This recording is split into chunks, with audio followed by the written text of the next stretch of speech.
It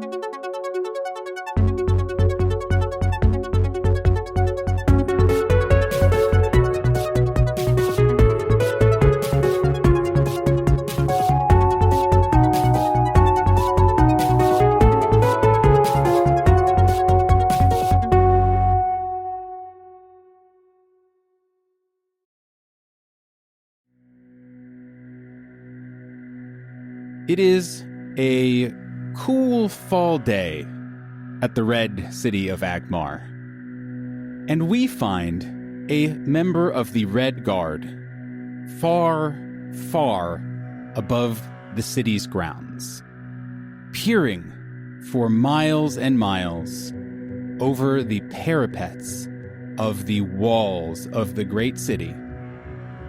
Standing atop an apple box is Jack Brill. He is doing his duty, keeping an eye out, making sure nothing approaches that he doesn't see first. But it's pretty monotonous. And so he is half-heartedly keeping an eye in all directions. And his eyes wander down the runic road. And he notices something.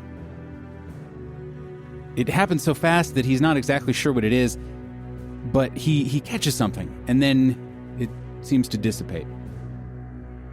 And he stands up on his tiptoes a little bit more, his little hedgehog tiptoes. And then he sees it again, but not in the same place where he just saw.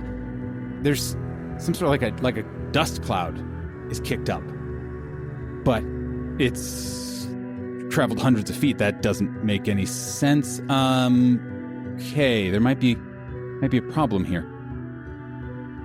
And then another flash of dust. And you see the hedgehog man up alone start to get a little nervous. And as he turns to shout down something at the guards at the gate, big cloud of dust right in front of the city. And he looks down and there's a commotion, and as he gets back up on his little hedgehog tiptoes and cranes his neck over, he sees a very tall woman. She is wearing a huge pair of dusty boots that are easily 3 or 4 sizes too big for this person. And as this person straightens up and probably a couple of guards approach, a big smile goes across her face, and she takes a moment to take off the pair of fantasy sunglasses to wipe the dust as she smiles at the city before her. Hello, everybody. Hello. Hi. Hello, welcome to Reckless Attack. I am Nathan, your GM. Thank you all for being here. And thank you, dear players, for being here. I am joined, as always, by these excellent folks. I have skipped over a key fact, which is we are indeed a 5th edition Dungeons & Dragons actual play podcast, not just an audio drama featuring hedgehog people.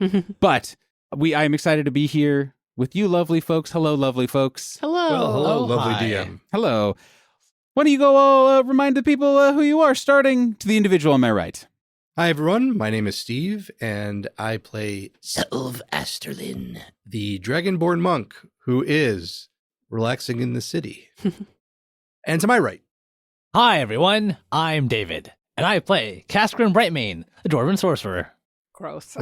I was actually pretty on board with it. It's not quite as fun and jaunty. Yeah, Again, I right. think you got to still inject a little energy, but in terms of flow, it sat pretty good. I'm trying to figure out how to combine the words dwarf and sorcerer. Dwarcerer. Dwarcerer, yeah. There's something there. so you don't want to be a sorf? No, I do not. But I'm here for it. And to my right. Hi everyone, I'm Jonathan, and I play Checkers, the Grung Druid, and his trusty frog pals Mango and Junior. And Checkers has not been seen for weeks, up until this point, when he was collected by Vina to join the rest of the guild in meeting Selv and this mystery individual, who I think we all know is already Val's mom. Yeah. Which we've definitely said aloud. Yes. Right. But Checkers has been very busy patrolling the city, doing the job that Vina tasked him to do. But as a result, he has been kind of absent from regular guild activities, except for family dinner. He's always there for dinner. Which is like kind of, I feel like that's kind of a throwback to more normal times, Yes. right? Where like you guys were often running around, doing stuff the last couple months, but the OG Golden Tree experience is, well, Checkers is just like gone most of the day, definitely doing crimes, we learned, and now is doing some amount of civic service, which is character growth. Yeah. And to my right. Hi, everyone. I'm Sophie, and I play Mira Carter, the human cleric of the Arcana domain. And Val, too, has been absent, but, like, people know exactly where she is. Yeah, right. Yeah, somehow less absent, actually, really. She's very dependably in one spot. But she's in a different spot right now. Because you all have been summoned to the front gates of the Red City of Agmar because of some disturbance, something that Vina Calvetta, the very serious leader of the Red Guard, has lured you into what appears to be a trap. Oh, no. A mom trap. Oh, no. Wait, you mean a parent trap? Well, I do now, yes. Because in front of you all is a familiar figure. You would have met this individual in the before times. And by before times, I mean before the podcast. Yeah. Those few test episodes. Those few test episodes / during your training, actually, as individuals in the guild, because in front of you is, well, Sophie, who is standing in front of the 4 guilders, including yourself, in this moment? Mira Carter, Val's mom. Hey. Val's mom is here with no heads up in the classic mom sense. Yeah. Val sends sendings literally every day, and Val's mom had ample opportunity.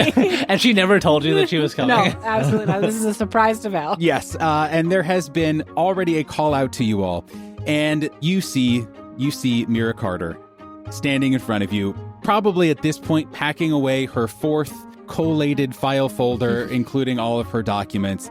But she actually has already started like bounding over to you, and I believe we described Val is full on sprinting. Yep, a kind of the mutual slow motion rom-com big hug. Sophie, I would like, before we describe the scene any further, could you please roll me 2d10? 2 6s. Hilarious. Val, you are buried in an embrace that you have not felt in however long it has been since we started this campaign. It's maybe a little dustier than you've become accustomed to over the years, but it is oh so familiar. You feel this lovely embrace that feels like it encompasses your entire body all the way down to your bones. And you are lifted up off the ground, very, very gently, but very lovingly. And you keep rising up off the ground for, well, several feet.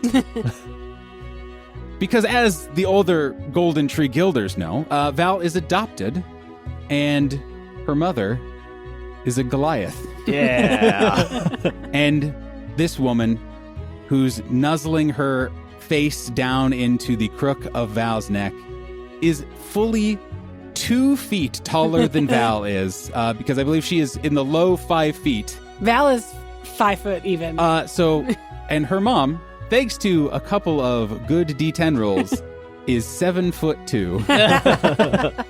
And you Look at can those good genetics, I guess. Yes, exactly. It's about average for a Goliath. But you can tell as just being absolutely enveloped by these huge, long limbs. And there's a little bit of kind of shaking, I'd imagine, with like the, feet go a little limp and that kind of thing.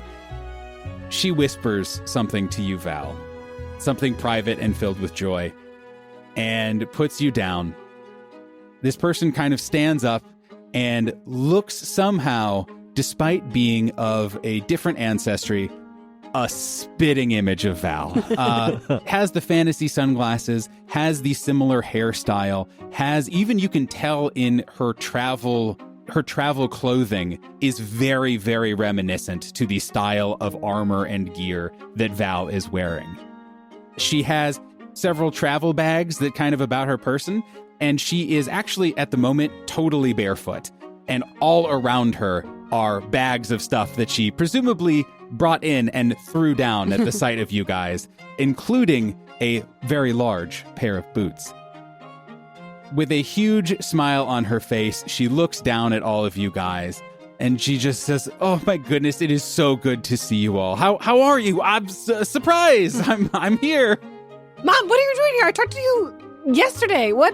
You didn't tell me you were coming. Well, we thought it would be a fun surprise, and so I'm here. I want to say, as much as Val loves her mom, I think Checkers also loves Val's mom. I was literally thinking of Checkers just like climbing up her. Yeah, well, immediately. that is one of the reasons. Mira Carter is one of the tallest people that Checkers knows, so he has always been just infatuated with her. Mm-hmm. And I'm imagining like Checkers and Mango are just bounding up to her, and they actually have like a secret handshake that they used to do in Rakma that Mira would be involves totally for this. Absolutely. some yes. jumping and some juggling of frogs. So like Checkers and Mango just like jump into her arms, like get the juggle going. And yes, and I like the idea that there is an amount of kind of like jumping back and forth that's a part of it that is a little bit acrobatic. Yeah. And Mira is, kind of a middle-aged and older individual, probably in her 50s. Mm-hmm. But she is exceptionally game and just like, ha, hoo, Yeah. ha, and then, okay, and then down. Yeah, there's up. a lot of high fives. It's mostly fives Yeah, as far as handshakes goes. Right. But it's a lot of angles of fives that everyone really appreciates the artistry of. Hi, Mira. It's good to see you. Hello, Checkers. I have heard so much. It seems like you are very busy lately. Yeah, Mango and I have been running around all through the city. We're so excited to show it off to you. I am so excited to be here, and I couldn't think of a trio of better tour guides than you and Mango and Junior. Checkers becomes so sad. Um, You just see his face just fall and like, Val will mind link her mom and give her a quick rundown of what happened. Sorry, I only have 25 hours of sending. yes. And she looks... The letter probably got to you after you left. Yes, her eyes get very wide as you are obviously all witnessing a mind link. She's like, I'm so sorry. We'll talk about that in a bit, Checkers, but I'm so excited to see you. and he picks himself back up again. It's like, yeah, it's gonna be great. And then just kind of like slinks away. Kaskrin just comes up and gives her like the biggest, like just normal hug. Like she has to bend down to hug Kaskrin, but like she gets on one knee and just like wraps her giant Goliath arms around him. Is it like, not that it is one of those where it's like two businessmen trying to like out handshake each other to prove their grip strength, but are you guys like really like letting loose hug wise, where it's like, I know this person can take a full bear hug. Yeah, Kaskrin is just like all of his strength and like the comfiest, most tender hug he can possibly give while squeezing Mira. Absolutely. And her in kind, and they're just like two muscular human beings embraced. Yes, she is not a, obviously Goliaths can be quite hulking, but she's a pretty, as far as Goliaths go, a relatively skinny individual, but also like Still a Goliath. they're still a Goliath. Right, yeah. And you actually, Kaskrin, as there's like this like fake. And Kaskrin has like, it like brings like a little tear to his eye just like from all the exertion. And you hear just a pop happen, and she's like, oh my god, that has been bothering me for miles. Thank you so much. Actually, she kind of like wiggles her spine. She's like, oh, much better. Okay, great. You are so welcome, Mira. It's so good to see you. Welcome to Agmar. I mean, it's such a pleasure. I can't believe you made it all the way here from Rakma. It was quite the journey, but I will tell you all about that. We have a lot of time now. Selv, it is lovely to see you. Selv has his mouth open in a dragonborn grin and just gives a respectful bow and says, Mira Carter, it is wonderful to see you again. as just the embrace, Yep. The embrace comes, and so his arms are kind of trapped down by his side momentarily, and he just kind of like Just gives a She little gives pat. the little pats. Yeah, the little pats until he is released. And in an uncharacteristic move, Selv lifts his head and chin up to look up at Mira as one of the few people he is not taller than.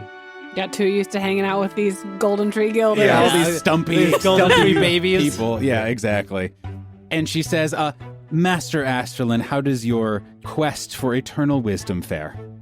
It is continuously ongoing, but I am closer to eternal wisdom than last time we spoke. And isn't that the beauty of the journey? Indeed. Oh, excuse me. And she actually looks past you guys and sees Vina Calvetta still standing lightly in the distance.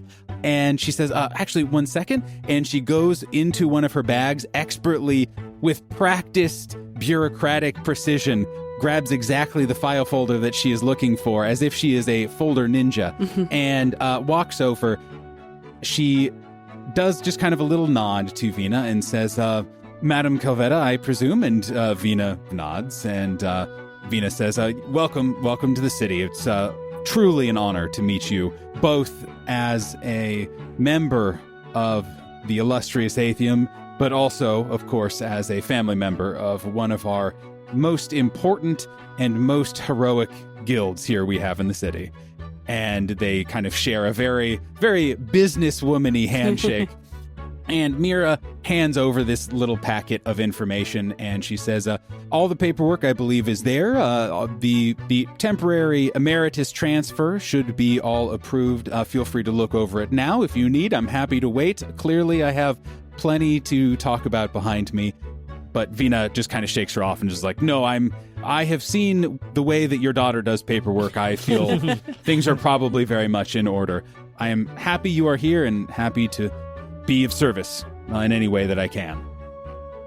Mira gives a nod, and Vina walks away, kind of giving you guys a wryer glance than you've perhaps ever seen from Vina Calvetta as she turns to walk away.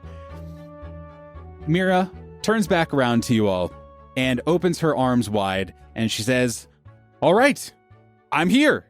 What do we want to do? I still can't believe it. Also, what are these? As Val holds up giant boots. Which are extra giant for Val. I probably have to use 2 hands to hold up the laces. Oh, that was, when did we get those in the library? I have a suspicion of what they are, Mom, but how did you check these out? I will say that being the head curator of the illustrious Atheum grants certain privileges. You filled out form CB3. And CB4.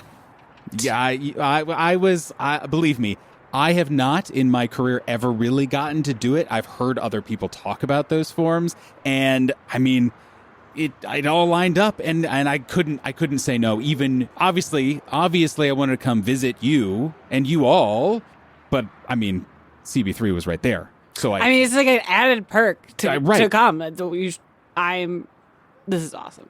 You're here, you filled out CB3, and this is great. We should go to the guild hall. Let's let you freshen up. We'll start there. And then Burgo will want to meet you. You're here. This is awesome. I agree. Selv is going to turn to Cass and just say, Individually, I understood every word that they said. But when they put them together like that, it's like another language.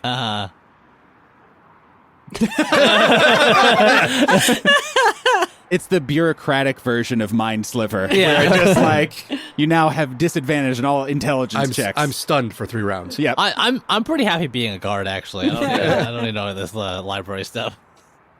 And your mom's like, okay, that sounds good. Oh, hold on 1 sec. And she goes over and starts picking up her bags and stuff.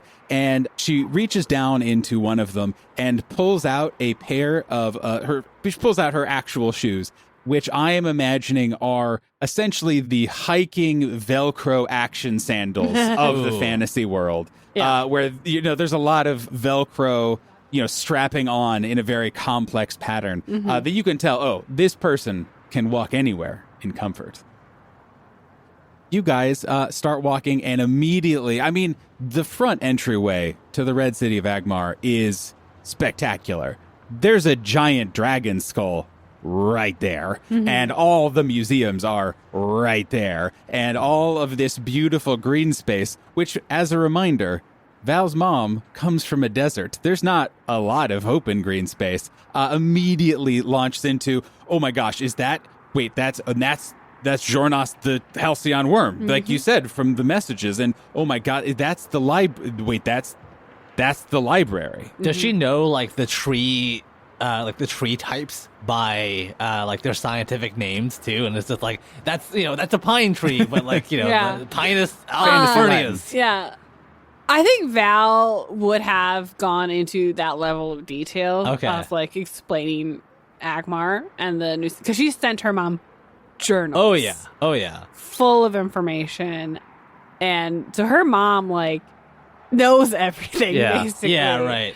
Like that is like how they have grown up communicating, is just like Over communicating. Here's like every detail. Like Val has grown up like wanting to be her mom, and then like kind of in her like teenage years, like also like, well, actually I do want to go like exploring and things like that. So, but like she's learned, they are like almost a carbon copy of each other. Yeah. So it's like talking to yourself a little bit. Like I'm assuming there's a lot of like half sentences happening where it's like, oh, is that the end? It's like, yes, it is. All of that. There's just like, there are more dates and factoids than proper nouns used in this, of like, there's more just textbook wrote information than using the word like, is that the library? Yeah. Oh, there is the medical center. Like, that just doesn't enter into it, other than definitely you would hear the words Pete's Meats uttered at some point. And so presumably, again, for those of you who are even actively listening at this point, there's probably more information about the Red City of Agmar and its history said in this conversation than maybe you have even encountered while living here over the last year and a half or whatever, of like, do you know the architect of that building was actually blah, blah, blah, blah, blah, which is, why would anyone know that? And they also designed this building, and this building, which is why they have similar. Right, exactly.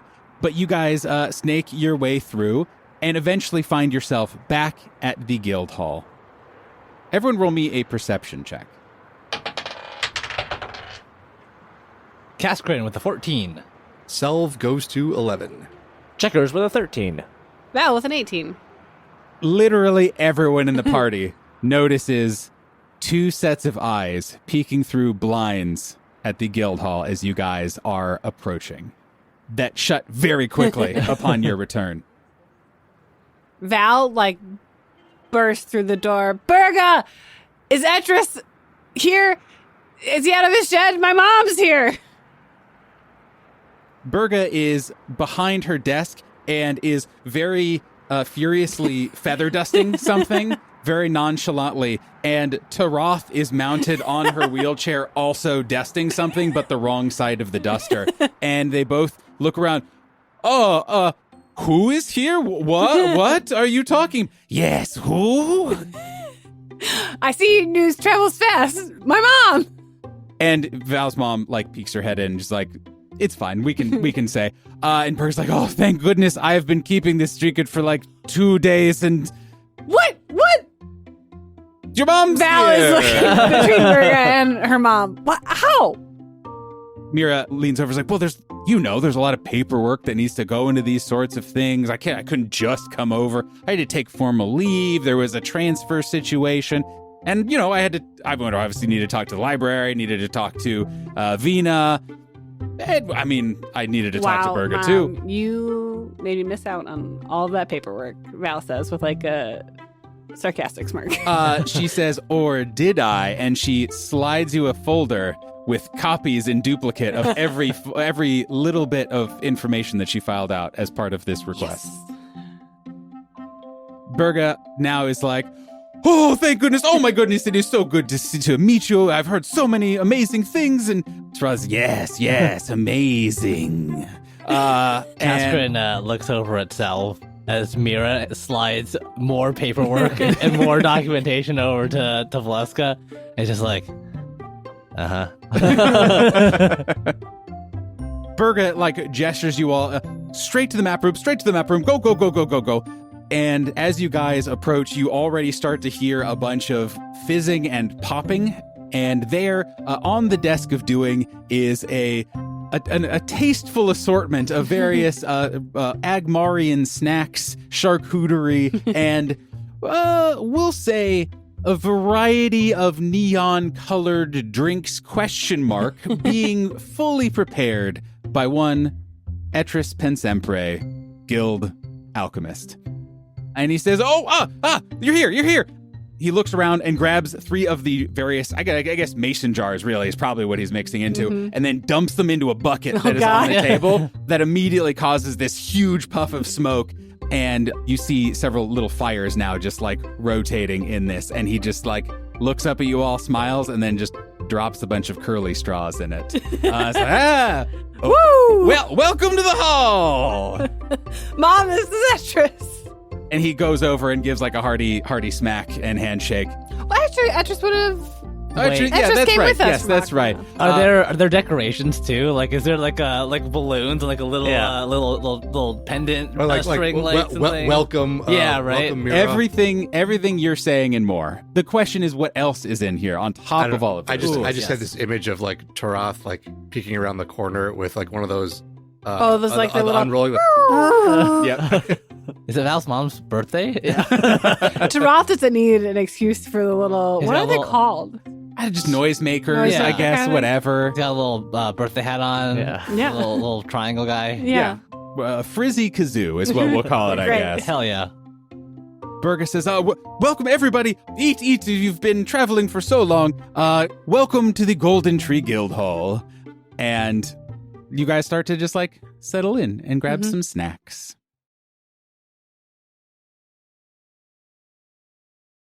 And now, a word from our sponsor.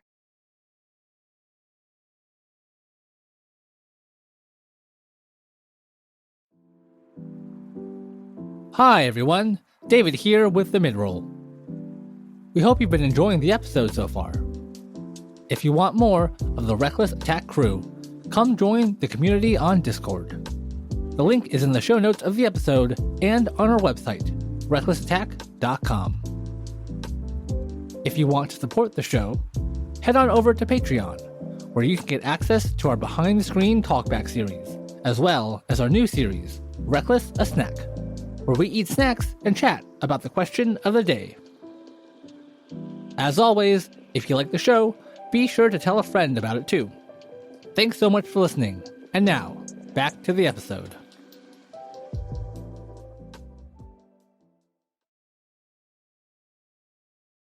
I imagine that one of the first things in the map room, Val will show her mom the desk of doing.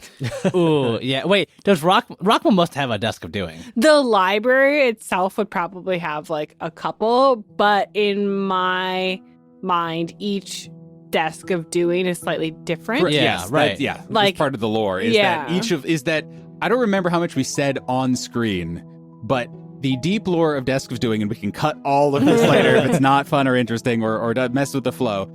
I think the lore we made up was that one guy created 100 of them. And he was a mad scientist, essentially, created 100 of them. Each of them was different, and he was trying to make the perfect desk. And he created the 100th and then died. And now that is what has been spread around the world as the Desk of Doing. And I think I think all the desks share a few things that they all do, Yeah. and then they all have these like one or two things that just those desks do. Exactly. And also the library has them, and this is like a privately owned desk Yeah, of doing. right. So I feel like it also like has become a little bit more niche in what the desk itself does, because Yeah. like there's only a few users who use it. Yeah, Whereas for in the sure. library, it's like you can like rent out the space kind Right. of desk to like get your work done. So you've unlocked like level 7 user Yeah. access with this one. Like it's gotten some crazy stuff in here. Yeah. There's a few awkward moments as you're showing where your mom repeatedly asks you what paperwork she needs to fill out to sit at this desk. No, Mom, that's the great thing. There's no paper. Oh, right. Yes, of course. I'm sorry. I mean, there is a sign-up sheet, and you'll just see like time slots, like a flip calendar of like each day and then time slots, and it's all Val. Well, except for like 2 or 3 where Val has been crossed off and checkers has been written in. Oh yeah. I imagine that's all the time, but like Val just ignores it. We have also canonically established that Checkers works extremely, extremely hard, as does kind of Kaskrin, to get up before Val, Right. so that they can use the desk slightly earlier before It's 'cause Val subsumes it. Like the sign-up sheet only starts at 4 a.m. So anything earlier than that is fair game. Yes, exactly. Well, it only goes till 2 a.m. in the morning. So that's there's a 2-hour window. Yeah. exactly. Sneak in there. Kaskrin's a level 3 user, by the way. Yeah, you guys are all power users at this point, I think. And you guys just start grabbing some snacks. Obviously, there's Pete's Meats there. Obviously, the potion that Etris has concocted is both delicious and tastes like gasoline, but is not alcoholic, unfortunately. Like, strangely, is not alcoholic. I'd like to imagine that like we eat some snacks, we're in the map room, give a tour of the map room, a quick rundown of the Dusk of Doing, and then kind of like tour the guild hall, and we end up in the backyard, and Mira, Val's mom, is just like holding the bucket, and it looks like a kind of like a cup in her hand. But she's just like carrying around the bucket. She'll like hold it out for all of our curly straws. But she's just like carrying it with her. Ooh, are we in the hot spring? We're in the back. I feel like Mira's eye in the hot spring after a long travel day, but she's meeting Colaprico and Hody, and I don't. What time of day is it? It's still pretty early. Okay. Like, I would imagine this is like kind of morning-ish when she came. So even with like road snacks and whatever, it's still pretty early in the day. And she has a chicken perched on her shoulder. She has a bucket of drink under one arm and has a baby donkey in the other arm, and is just beaming. Absolutely. And deeply. Hody is occasionally just trying to get her head into the bucket to take a little.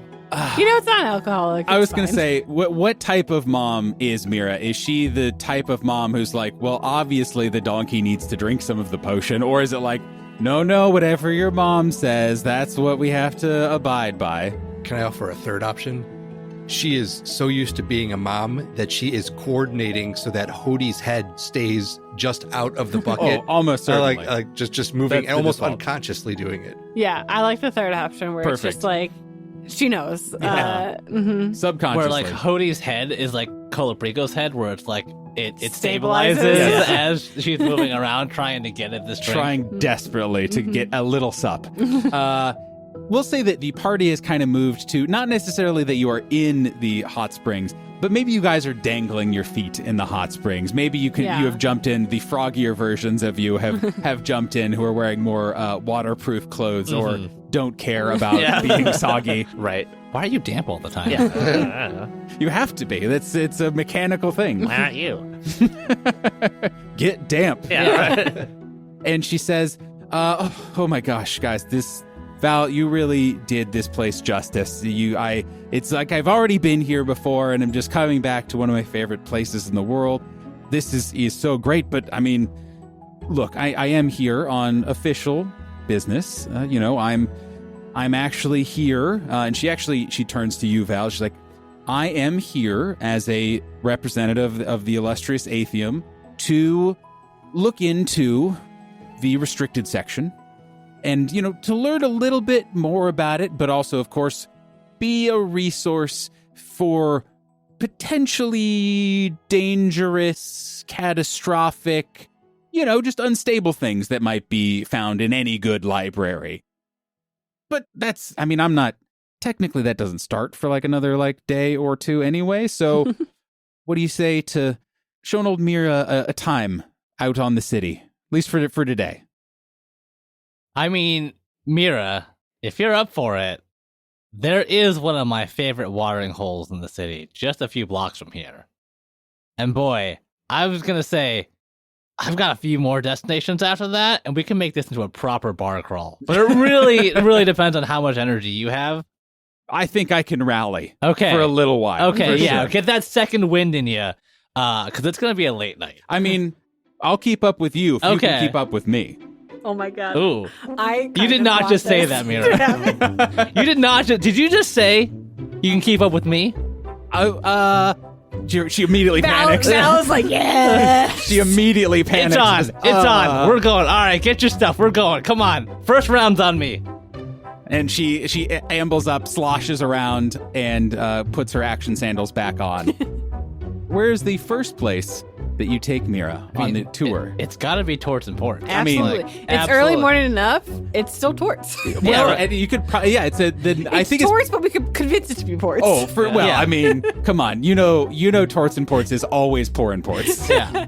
And like any good bar crawl, it has to start at 8 a.m. in the morning. Like you got to get your morning drink in. Like we get our breakfast tort.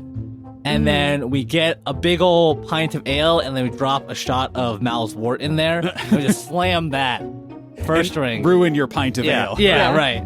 Well, you gotta drink it before it curdles. So here's what we're going to do. We are going to enter a skill challenge.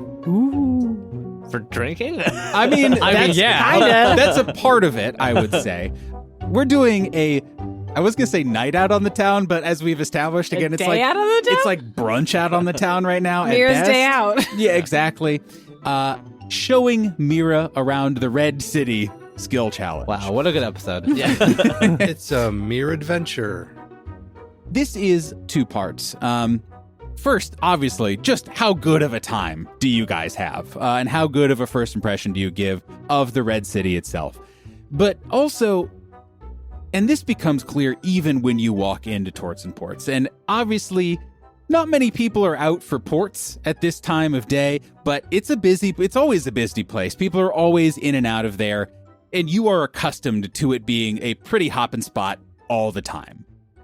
And you guys kind of notice that this time there's not really as much activity. You know, there's a couple people there, and, you know, you get kind of your customary greetings that you get from the fellow patrons. Still the same warm welcome from the proprietors, but, you know, it's a little muted. I'm imagining the real mark is when Kaskrin tries to get Namgar out here, and Namgar's like, I can't, I'm too busy. Right, yeah, exactly. But you guys know that that's kind of how things are in Agmar right now, after the news of the Ultra Giant hits. Which, by the way, I don't know that your mom knows about yet, as a reminder. She was traveling. So. Oh no. Oh no, Mom.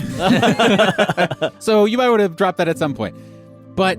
Right after the mouse ward, really? Yeah. I've got good news and I've got bad news. But the good news is you might be able to witness an actual living Ultra Giant. Great news. The bad news is you might get to witness an actual living Ultra Giant. The bad news, it's over there. Yeah. So the point of this, other than just, again, how big of a rager do you guys successfully have, but it's a little bit of a barometer of how the city is doing. It's not thriving, right? It's not great. People have left. People are fleeing, and people who are here are worried. And so I thought that as you guys are progressing, not necessarily that you're increasing or decreasing the mood of the city, but how good of a time you guys have is going to in part inform the tone of the city at the end of things. It's not good, but is it still kind of positive? Do you still find that good community and those friendly smiling faces, even if they're stressed? Or now that you're out in the city, are you seeing, it's maybe even worse than we thought? And those are the stakes of this skill challenge. I have a tracker here. It goes up, it goes down. There is a sort of good, sort of bad, very good, very bad tracker on each of them. And we'll get into the details of that after I ask you all to make me a Constitution saving throw for Mal's wart. And I am going to roll one for Mira as well.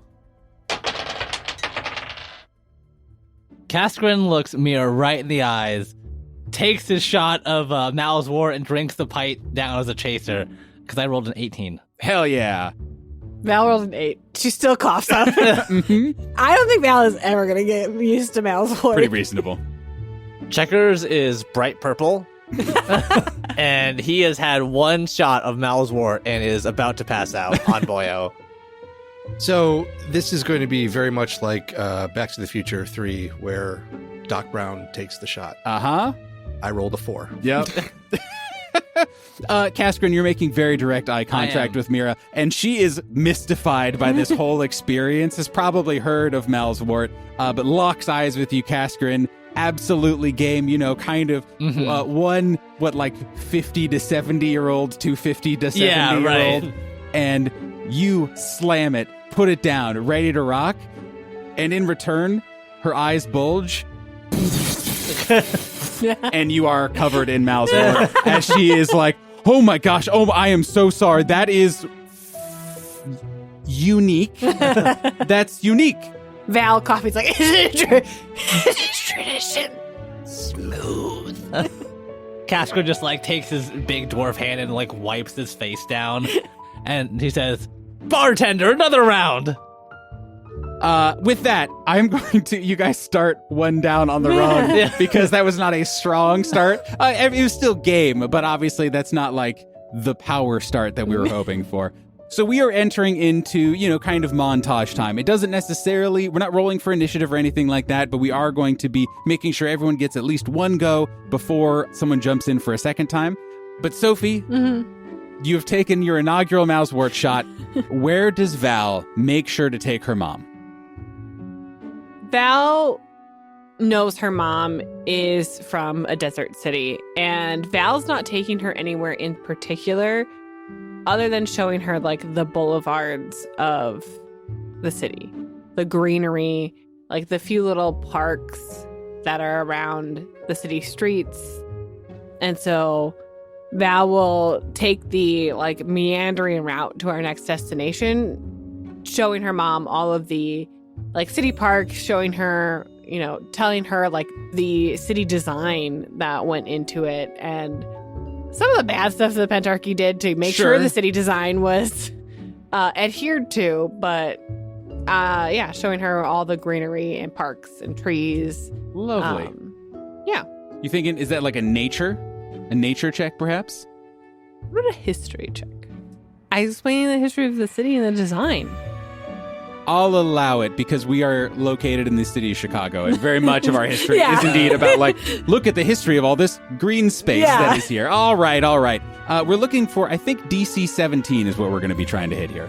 Because, again, it's not really, are you showing Mira a good time? It is is the city of Agmar holding up, essentially? Which is a little bit higher DC than, is mom impressed by this park? Yeah.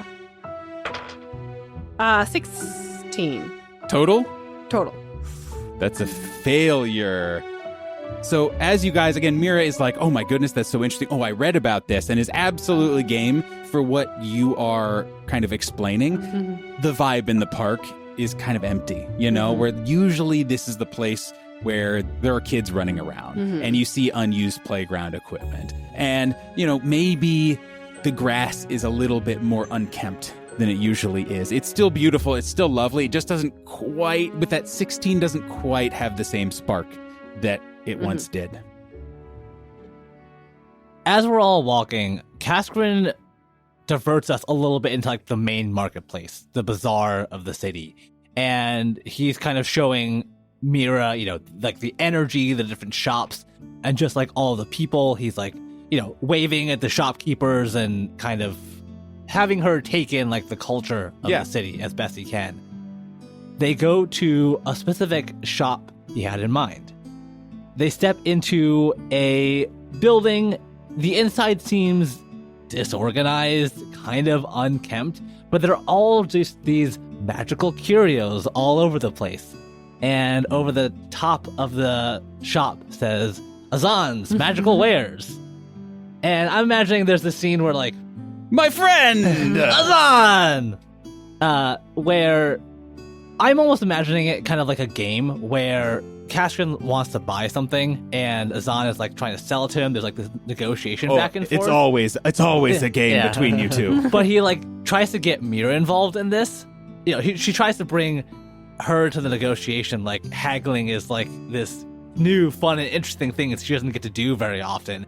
And it becomes like this kind of game between Azan and her to like haggle on the lowest price for this random curio. Yeah, and I could definitely see Azan being extremely down to be like, oh, okay, there's an extra layer to these negotiations. Interesting. And yeah, absolutely is down to like turn it into a group discussion, essentially. Okay. And I'm kind of imagining using like persuasion. Love it. That is an 8. Oh no. The three of you have a great time together, right? Yeah. And it is, you are able to again barter over whatever tchotchke for 2 gold pieces or whatever that you were. It's one of those little cats with a little arm that goes up and down. Right, precisely. And wow, what a marvel of engineering it is. There must be clockwork or something. But what happens is that partway through, as you guys are having this really nice time, another person comes in and is really pushy about trying to get Azan's attention and try to be like, hey, I need some help over here. I'm trying to get this protection spell for my house. If I'm going to be staying around here, I want to do that. And so Azan kind of has to be like, hey, we're having fun here, but I gotta take care of it. Yeah. So again, tensions still a little bit there in the city. And there's like a moment where, they're waiting around a little bit, seeing if he'll come back, but they just take a longer time than he thought. And so at some point, Kaskrin and Mira, like wave goodbye to Azan as he's in conversation with this other customer and then exit. Yeah, Azan kind of like shrugs at you of like, hey, I'm sorry. Right, yeah. 2 failures. Oh. I just got really sad about this. I know. That's what I mean. Is like that's why I wanted to like have. There needs to be stakes to it, right? Of like, again, Agmar's in tough shape for sure, but hopefully not shape that cannot be rectified. I don't know what the right word. I'm sure Remolded. Yes, it can be reshaped in no time by whoever's going next. Eventually, we make our way towards the Waveless Lake because that is an iconic Agmar Definitely. type thing. And when we get to the lake, Selv will take a look around for Old Bill. Mm-hmm. And maybe there is the... You don't find Old Bill. Old Bill finds you. Yeah, yes. I'm imagining there's like where the fishermen like process, fillet the fish and stuff, and Old Bill, like, he swings by. He's there. He checks. Yeah. Just checks on everything. Selv can never find Old Bill because he never looks up. That's true. That's true. Well, with Mira there, that maybe all of a sudden, I'll, like, is Old Bill always flying around? Like that? So looking for Old Bill and also kind of filling Mira in on the fight that we had on the beach with the centipede. And kind of describing it as best he can, but then also using some visual aids in the form of shape water and mold earth.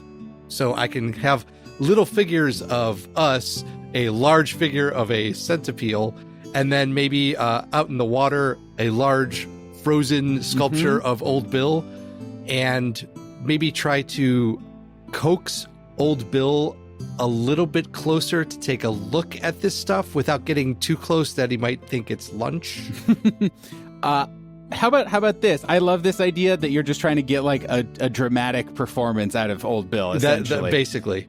Wisdom is your spellcasting stat. Is that correct? Yes. And your DC, your class stat. It's based it's based you can off do wisdom. a performance check using wisdom. Oh, all right. Since you're using your magical skills to form things. Okay. So you don't get a proficiency bonus, but you still get something. Okay.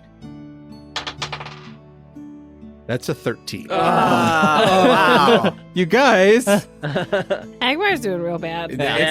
it's not. You made the good game right too now. hard, Nathan. You guys have not rolled anywhere close. Like, Well, 16 was Sophie close. was close, but no one else has. Yikes. So Old Bill is uninterested. Yeah. He had his fill of fish guts earlier in the day, and so he is in his nap portion of the day, which is, let's be honest, most of the day. And yeah, like you're kind of hoping to drum up some interest, that sort of thing, but all the fisher people all just have their heads down. You know, all the people there at the market are just there to go shopping and kind of keep things moving. And it's a nice show. Again, Mira is as a wonderful audience member, probably just because she has a lot of practice watching like children's puppet shows at the illustrious Atheum, essentially. Children's puppet shows, dissertations, yes, kind of thing. She's all very of good it. at feigning interest in a lot of things. So you can't tell if it is fake or real, but it seems very good. I'm just imagining all of the dissertations that would happen at the illustrious Atheum of like the super niche, highly specific things that like it'd they be are miserable. debating. It's But miserable. also, it's like all the scholars who just don't know how to present on things. Yeah, exactly. It's like the worst presentation there's no- ever. there's no sorcerers. reading off the PowerPoint. Yeah, there's no warlocks. Everyone has wisdom or intelligence classes. It's just nothing. Just Yeah. nothing there. So again, it's just kind of, it just doesn't have kind of that zip and zing. Again, there'd be kids here. There'd be people just strolling by the lake. But wouldn't you know it, ever since that whole scent appeal thing, not as many people are as interested in just kind of walking along the lake now. So, not so good. Checkers, Bring us home, Checkers. what have you got for us? Okay. I have no idea what skill to use for this, but I'm imagining that Checkers has been and is currently taking full advantage of the writ of passage that Vina Calvetta has granted him. And he's taken it upon himself to extend that to the rest of the Golden Tree and also Mira. So all the places that Checkers takes the party are highly illegal. Yep. And would not be allowed passage through normal means. But he's taking them to like the vault inside the Ruby Citadel. He's taking them to like, I'm imagining he's at the cathedral where the 12 gods are being worshipped. And he's like showing them around the priest's quarters because like no one gets inside there.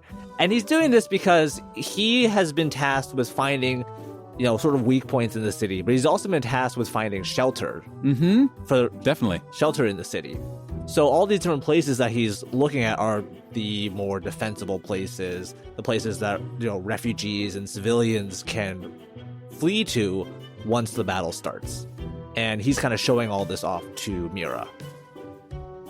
So I'm thinking history is fine. I would even Survival? say, like I would- survival or perception, even where like Yeah. you have been like these are the fruits of your effort Right. of like here's the weirdest nooks and crannies of this city. Yeah. And you know the Carters are the kind of intellectual weirdos who are Right. like, yes, show me the infrastructure of this place. Right. Show me, oh, wow, this vault, I was reading about it, actually has a very interesting history. It was made originally by blah, blah, blah, blah, blah. So I'm actually very into, like, this is this hyper niche Checkers tour of, like, here's the weird stuff that I found that I guess maybe you'll like.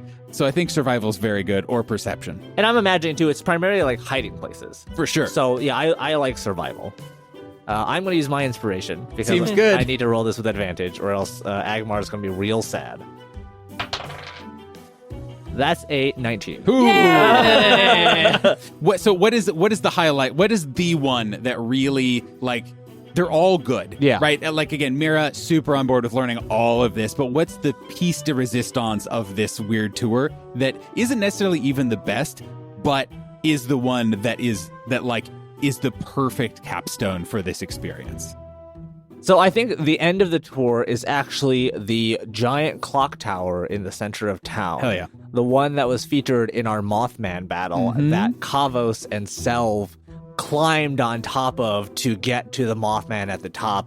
And he is like reenacting the battle while like telling Mira about the crazy stuff that was going on.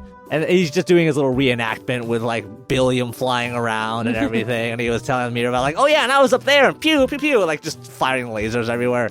So like the end is really just an epic retelling of the Mothman battle alongside the very strong rebuilt clock tower. Yeah. And I'm imagining, because you rolled so well, that there's like the clock chimes exactly at the perfect dramatic moment of your retelling and everything as you're right at the top of the clock tower and everything, and really, really puts a nice button on things.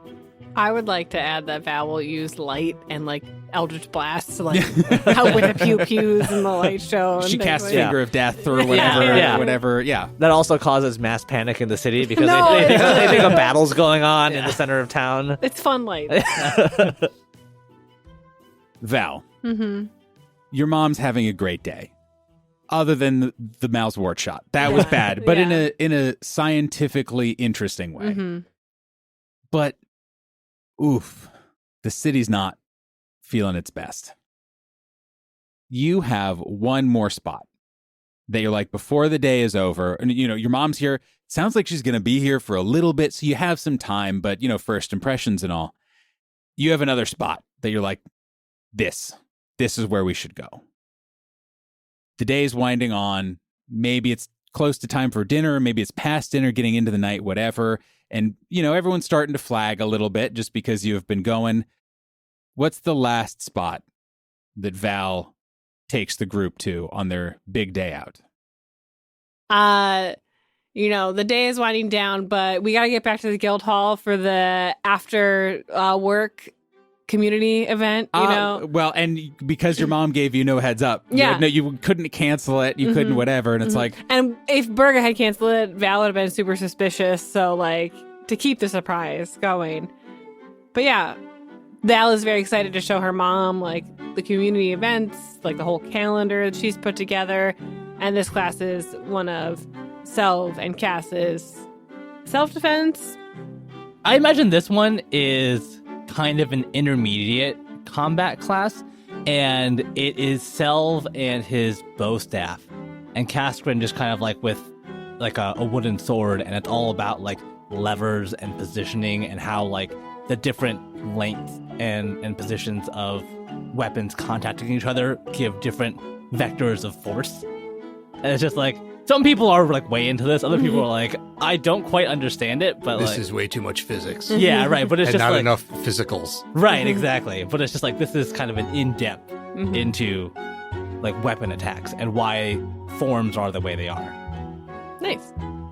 So Val makes sure her mom and the whole guild is back in time for their community class. Wonderful. What skill were you thinking?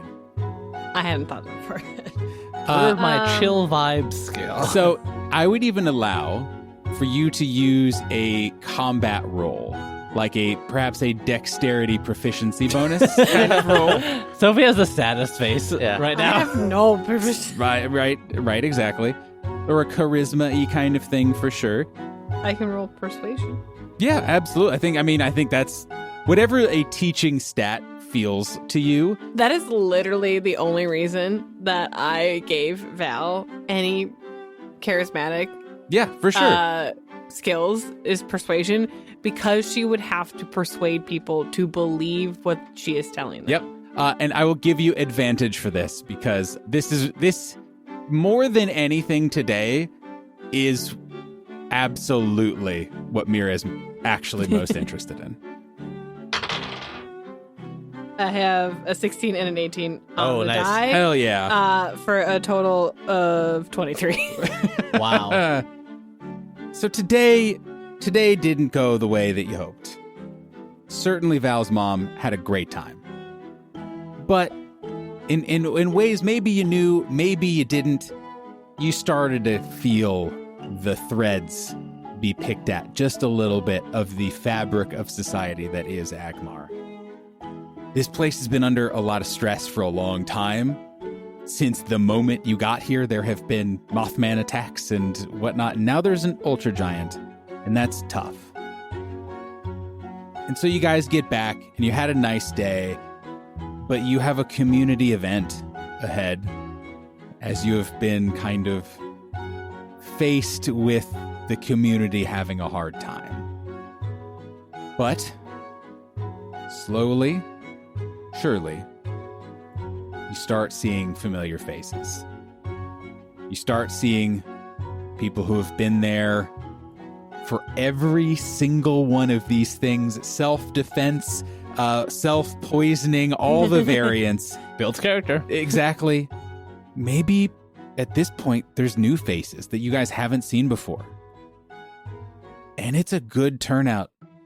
Not just for the city as it is right now, but just it is no further qualifiers. There is a willing audience. It is indeed awkward for some people, but like every week, people are there. People learn. People share their knowledge and themselves among one another. And you guys are there and very present as a part of it.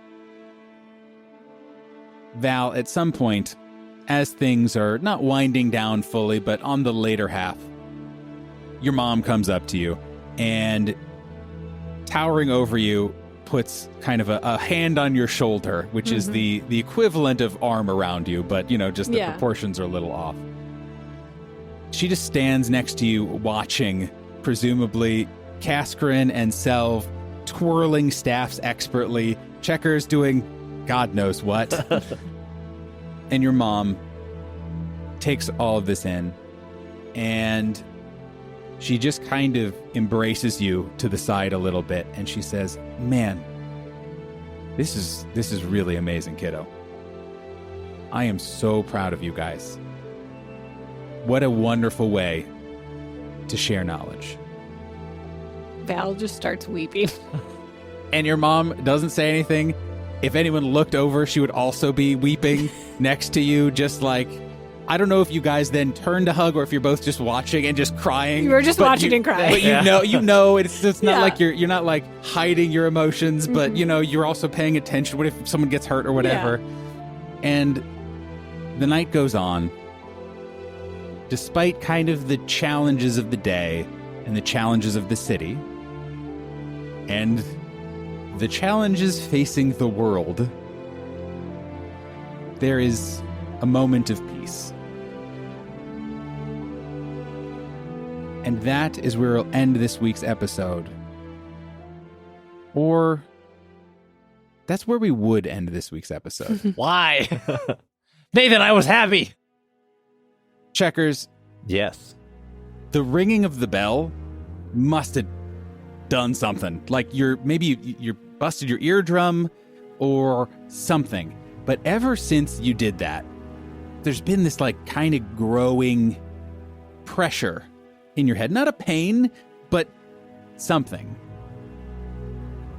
At some point you find yourself by yourself. The pressure stops. And you hear a voice. And it says, "My champion, can you hear me?" And that is where we'll end this week's episode, everybody. See you next time. But the voice. See you next time.